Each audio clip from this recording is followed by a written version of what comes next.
Could you tell us a little bit about where you were evacuated with your family? Yes. The beginning of the war.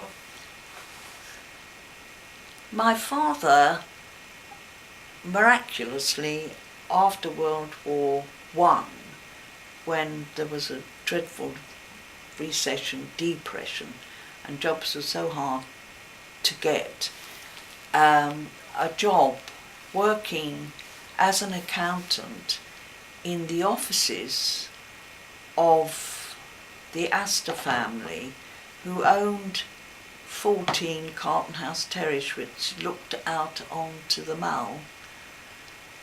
And he was one of a small staff there, and after about, he was promoted eventually to becoming Lord Astor of Hever's private and financial secretary.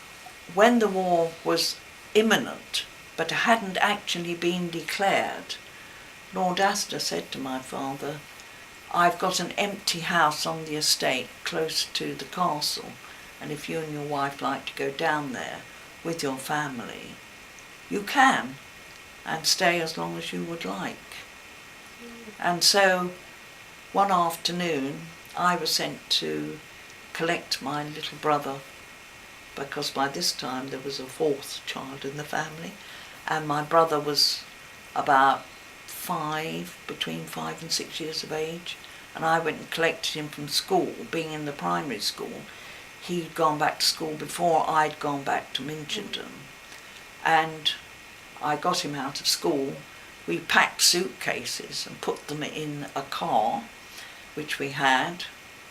We no longer had the Morris Cowley. It was now a Jowett 8, a much smaller car, much more modern, and my father bought it because it was so economical with petrol, which was going to stand us in good stead during the war, when we had a very, very, very small petrol allowance. We're lucky to get anything at all. And we went down to this house in the country a few days before it was war was actually declared. And I can remember so clearly hearing Neville Chamberlain's announcement over the radio. I can remember one evening there was a knock at our door, and it was a military officer, and he said, "Can I come in to speak to you, sir?" And he was invited into our sitting room, and he told us that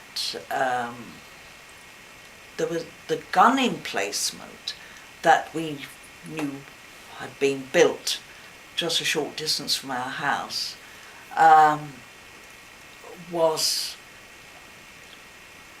going, if there was an invasion by the Germans and they came down the lane, they would have to go over the bridge of the river, which ran along the bottom of our garden, and they'd taken down the side of the bridge, and this would be a point at which they would want to fire from the gun emplacement, but unfortunately our house was in the way.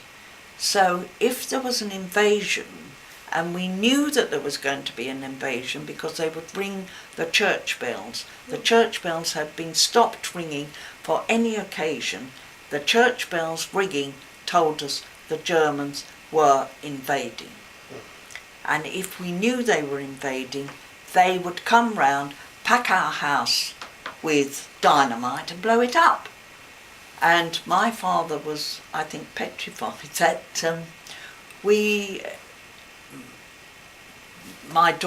my sister and I might be sullied by the German soldiers, carried off. And he evacuated us with a school that was evacuated to Hever. There weren't many of these children left who came down originally from South London. They'd all gone back, mostly, but there were still a lot of them, and the head teacher arranged to re-evacuate them and found a school that was willing to take them down in Sturminster Newton. Well, my sister and I had joined up with this school just temporarily, and my father asked if we could go join the evacuation party. So then my sister and I had our labels put on us, and we packed a little suitcase, and we went by Charabang, as it was called, they were called then, now they're called coaches, down to Sturminster Newton. And we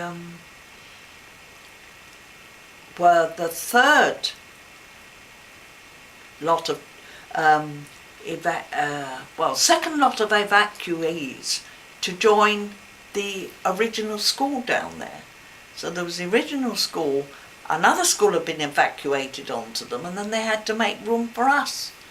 That must have been And amazing. it was horrendous. I mean, we just didn't learn anything. There wasn't any room. Terrible. And the first people that we went to live with, we were very unhappy. And I think, and my parents did come down to see us. I think I wrote to my mother and father and told them how unhappy we were. And they were an elderly couple that never had any children. And I won't go into all the details, but we were very, very unhappy there. And the next thing we knew, we were told that we were going to live with somebody else. And we went back in time when we went to the second people, because we went to live with this couple, and it was like living in a different era. They had no running water, no inside toilet, cooked on the range, and we used to have to pump the water from outside. They were the most beautiful, lovely, sweet, kind, welcoming people I have ever known in my life.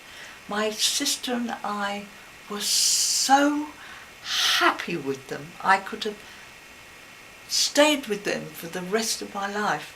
But when the threat of the invasion passed, my father came down and collected us and took us away. And I can't understand why I never kept in touch with that lovely couple. I can remember that he'd been in the First World War and he'd lost an eye, and he used to tell us about how he'd only got one eye. But we used to go out fishing with him and sit on the riverbank in the evenings, and he would say, look, there's a kingfisher there. And we'd look, we'd see all, and we'd see the insects, and one day he caught a pike and brought it home, and we had it for tea.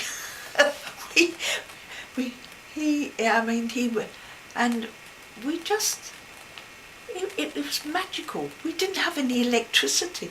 We had candles and oil lamps, and yet we were just so happy. A reminiscent of a different age. And then we went back to live at Eva, and then we started going to school in Tunbridge Wells after that, which was a long way to go. Yes. Thank you, Betty. That's fantastic. Thank you very much.